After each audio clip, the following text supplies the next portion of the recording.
Hi there, it's Marzena. If you already watched some of my videos, you probably know that I love making my own characters. Creating your own design leaves a lot of space for mistakes and allows you to make some changes during the crafting process. And you can feel totally safe about copyrights. Today, however, I will be making an already existing character. A cool boss from one of mine and my husband's favorite game, Andariel from Diablo II. She will be gruesome, so if you are a faint of heart, don't watch. She will also be a B-Day gift for my husband. Happy birthday, sweetie! Before starting a project like that, remember to check if the design owner is okay with you using it for your art piece. And when that box is checked, let's dive in! Andariel is definitely a girl that is not skipping a gym day, so I needed a body with more defined muscles than Monster High's. I found this DC superhero girl good enough for this project. The one thing that I didn't like about her was her nice and smiley face. I picked Abby Bobby-Nubble's head as a replacement. I thought that her big lips might give me some space for a little modification.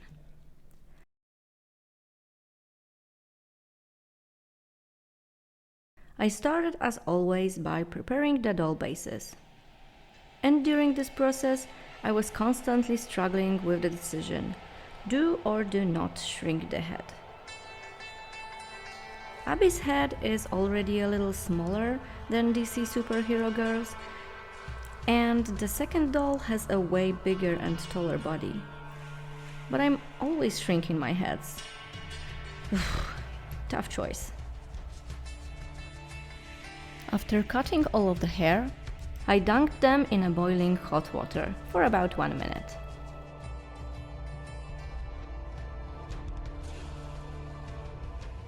Then I could safely remove the heads from their necks.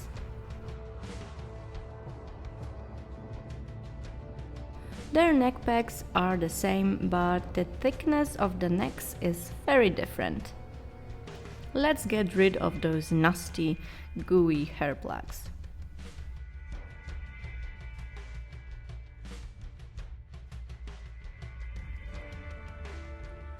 Okay, I decided to not shrink the head.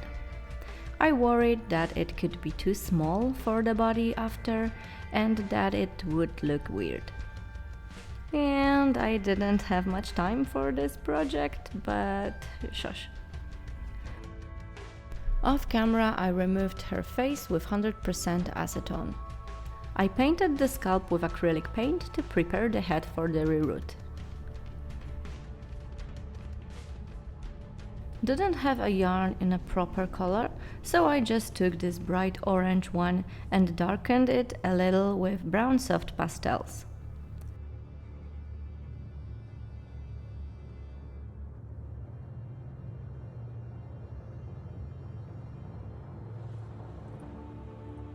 Then I just reroot the whole head with my handmade reroot tool.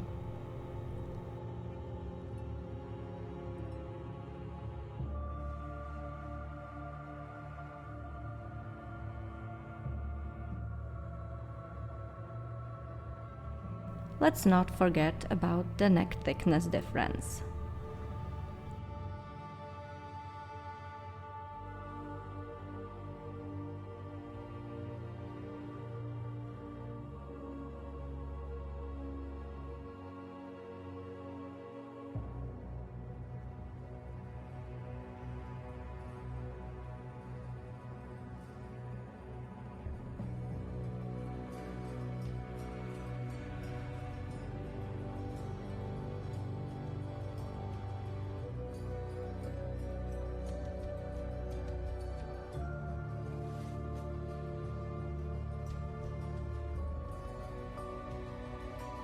Yeah, problem solved.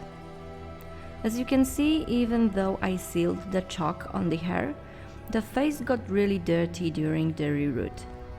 But it was an easy fix. Then I glued the hair plugs inside the head with a high-tech glue.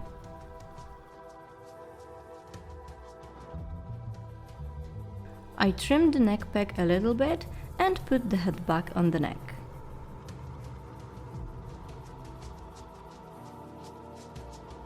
Oops, forgot to sand down the epoxy. I put the hair under an old Pearless sock and sprayed the face with 3 layers of Mr. Super Clear. And I forgot to alter her mouth. Ugh. I keep forgetting some steps with this doll. So with a fine milling cutter and a scalpel, I gave her a little angry face expression.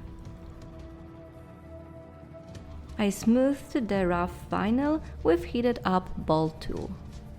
Then I sprayed the face with 1 more layer of MSC. Now let's change her skin tone, once again without the white base. Just because so many people are angry that I'm doing so. So I bought some pan pastels to check them out. It still wasn't an easy task, but after a few layers it was like acceptable. I could switch to normal chalk pastels and give her some shading and blushing.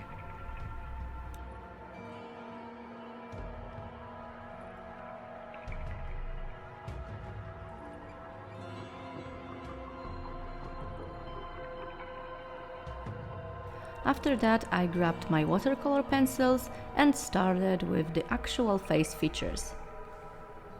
I gave her a little smaller eyes, because big eyes equal cute face, and Andariel ain't cute.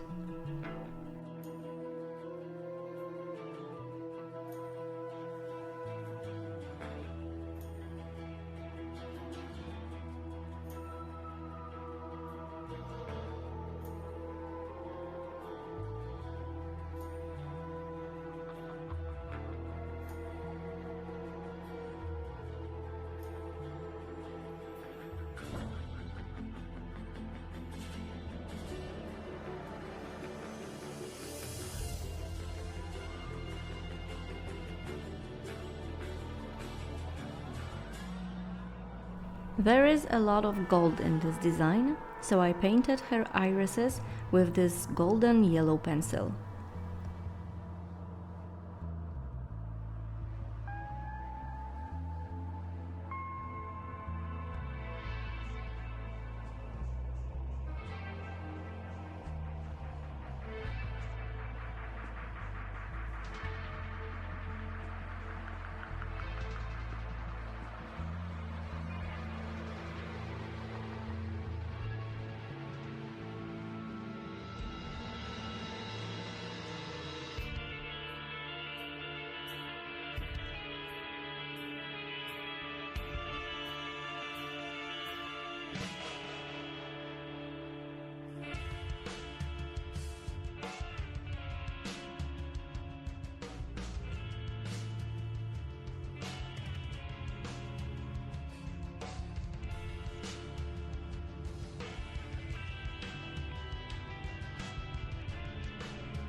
This face-up was definitely a little bit tougher, but I started to like it eventually.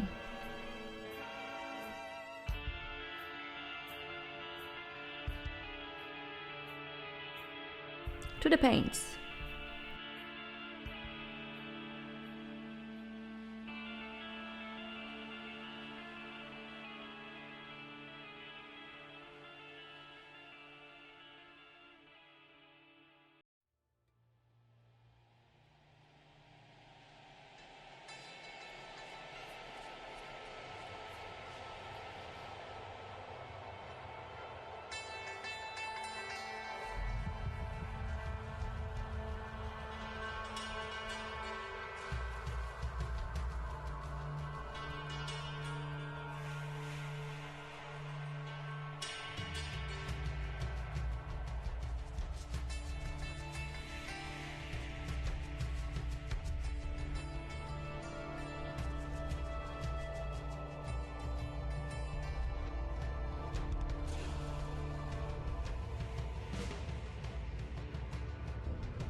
As a final touch to the face-up, I added some blood spatters here and there, and her face was finished.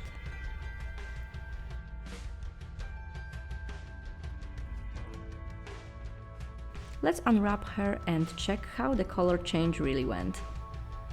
Pretty good, I think. Gently, I scrubbed the varnish leftovers from her hairline. I didn't like her grubby hand, so I decided to tinker with it a little. First of all, I separated all the fingers and smoothed them out with a fine milling cutter.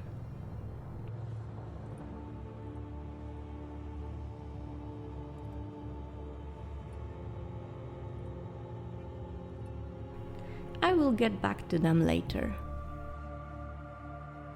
I wrapped her head with plastic wrap and started working on her body. She will get a lot of body modifications, so buckle up. First of all, I wanted to widen the range of movement for one of her knees.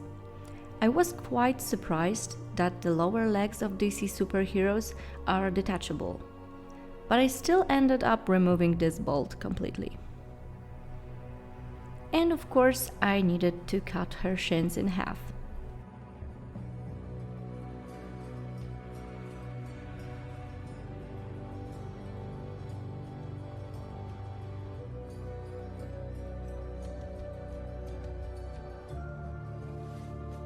I sanded down the edges with my micromotor and repositioned the legs.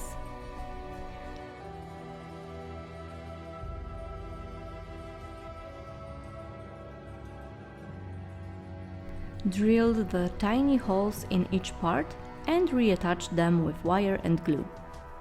Oh, I also drilled the holes for her back limbs/blades.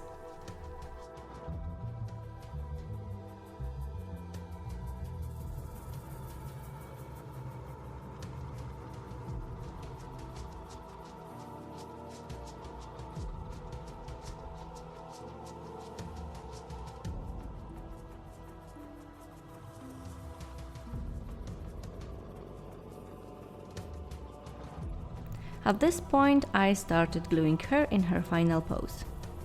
I mixed some epoxy and started building up her demonic legs. And who would know? I forgot one step. Smoothing the plastic with a nail buffer. Okay, back to the epoxy.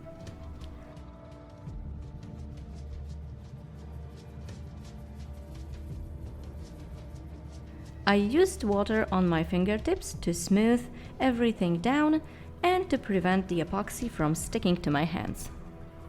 This project turned out to be sculpting, so I will speed it up for you. I added some texture to the hoofs and spikes coming out of her shins.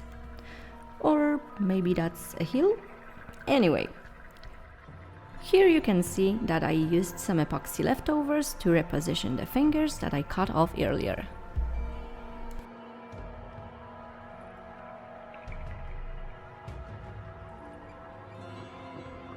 The next morning I decided to also reposition the second hand that was already glued, so I cut her off and also cut my finger. Good job, me!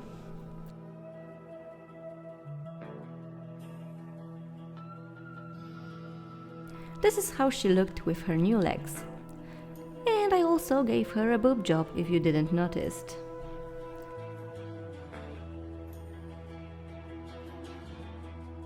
I sanded her boobies with nail buffer and let's give her the armor.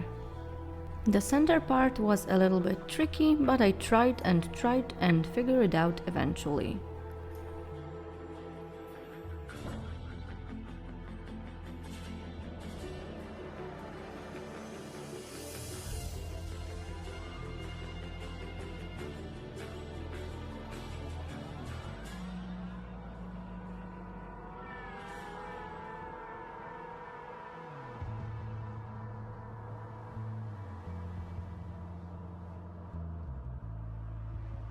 No, those are not huge nipples.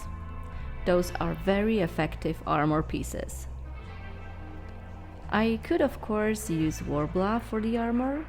I do love Warbler, but it is not that easy to cut it in those teeny tiny pieces with nice edges. So I sculpted and sculpted and sculpted until it was all done.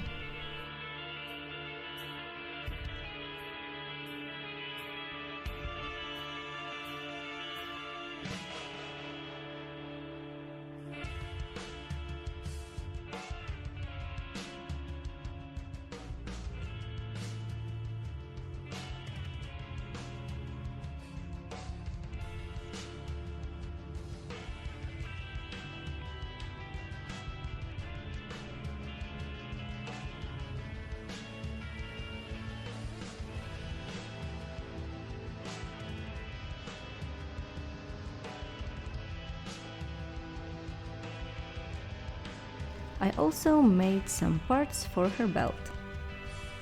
Again, I sanded down everything with nail buffer and micromotor.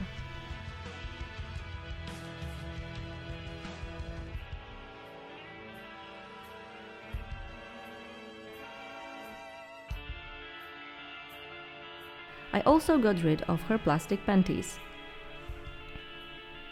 It creates a lot of epoxy dust, so make sure you wear a mask and protective goggles while doing it. Okay, so the body is ready. Time for her blades.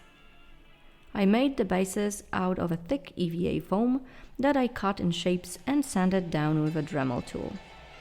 Then I glued a thick wire inside each blade.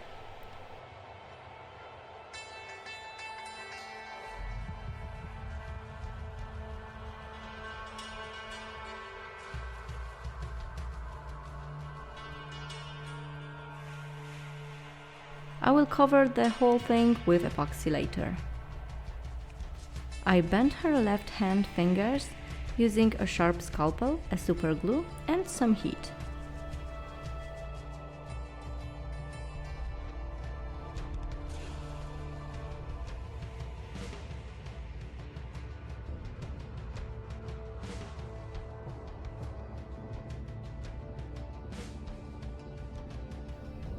I flattened pieces of epoxy and curved them in shapes after it cured to create the blades.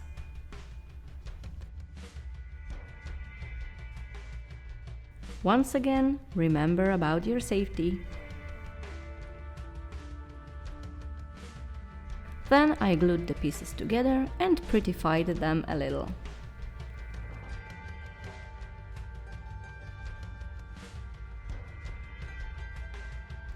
After many hours, yeah, let's send some more.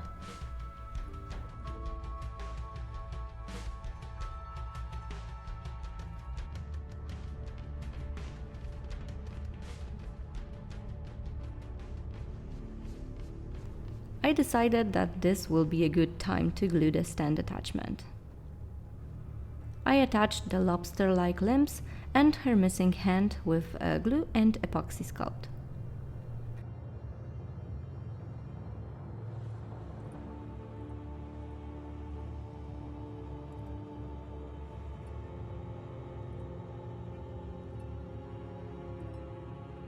I painted her exposed body with skin-colored acrylic and the armor, hooves and her back limbs with a black base color.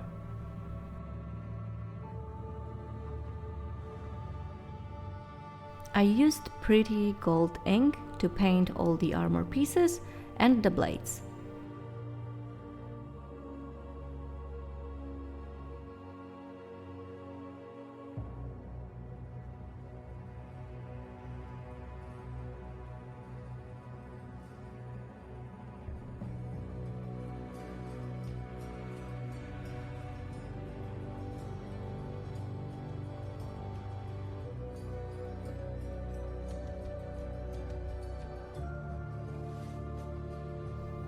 The cloth under her belt that I made at some point, I painted brown.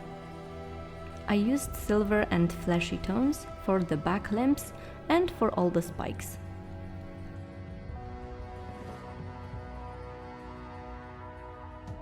I sprayed her 3 times with MSC and she was ready for blushing and shading.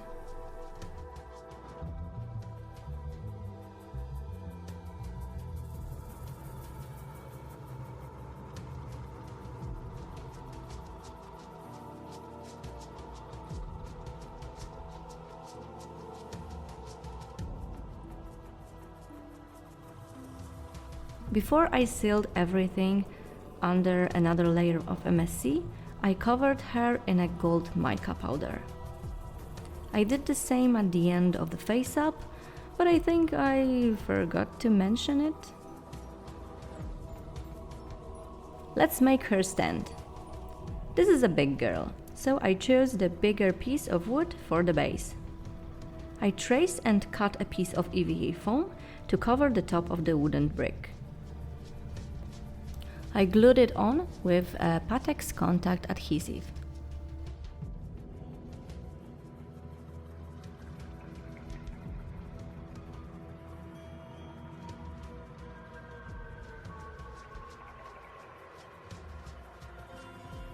Then I dremeled the edges and made a pavement-like pattern using soldering iron. Ventilate your room well while doing it and wear a mask.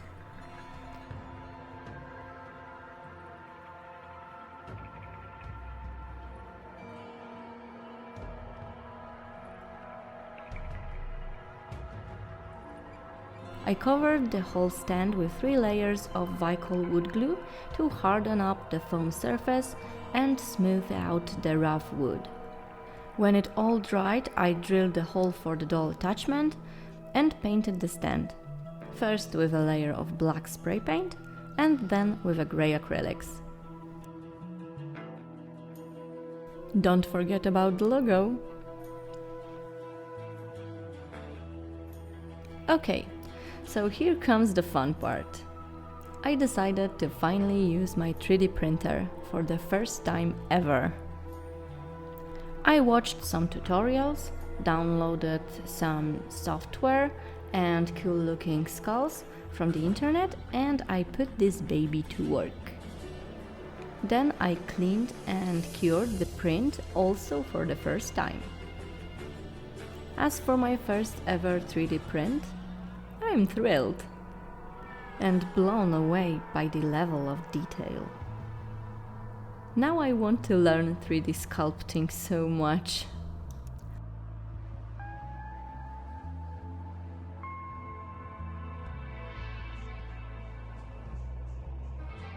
Of course I printed more, and here they are all painted. I sealed the paint with Liquitex gloss varnish.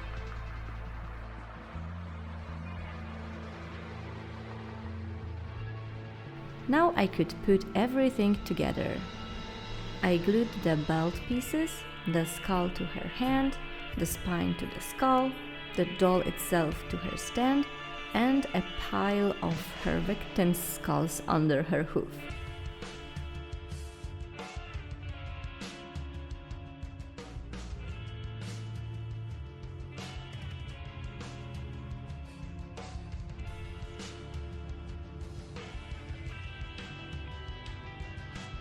Time for some blood. It is not an October without blood. For that I mixed some red and brown ink and applied it with a brush with stiff bristles. I was generous with it.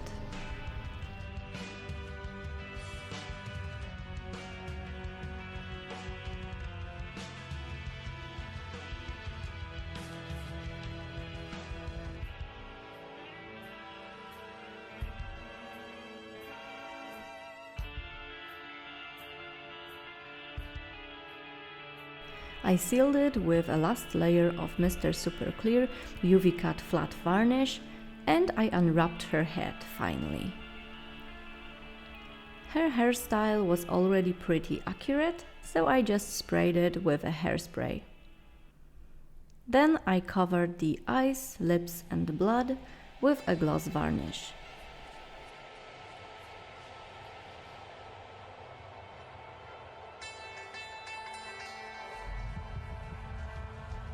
As a final piece, I attached the golden chain to her booby armor.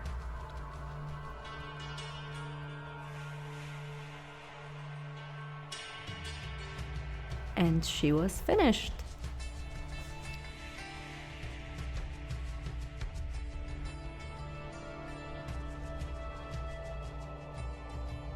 This is how she turned out. I'm pretty pleased with her overall look. If you played Diablo 2, you definitely can't miss the fact that this is Andariel indeed. I'm a little bit sad that I didn't shrink the head, but it could turn out too small, so we never know. I just need to deal with it. I love how gory she looks with the 3D printed skulls, spines and blood all over. As a special effect makeup artist, I just love bloody and gory stuff. So this is definitely my jam. Also, before any of you ask, the skulls are smaller than her head on purpose. Andariel is a big demon, bigger than human players. What's most important, my husband loves it. And she took a proud place on our bookcase next to my Diablo's head. And what do you think about my girl? Do you like seeing characters from games or TV shows turned into doll figurines? Or do you prefer an original character creations? I do have a lot of my own designs still waiting to be created on my workshop, but this was indeed a fun change for me. I hope that you enjoyed this process and that her goriness will put you in the mood for upcoming Halloween. If you like my Andariel, give her a thumbs up. Leave a comment if you feel like it, and don't forget to subscribe with a bell for future notifications. The next project is right behind the corner. Thank you all for watching, and see you soon!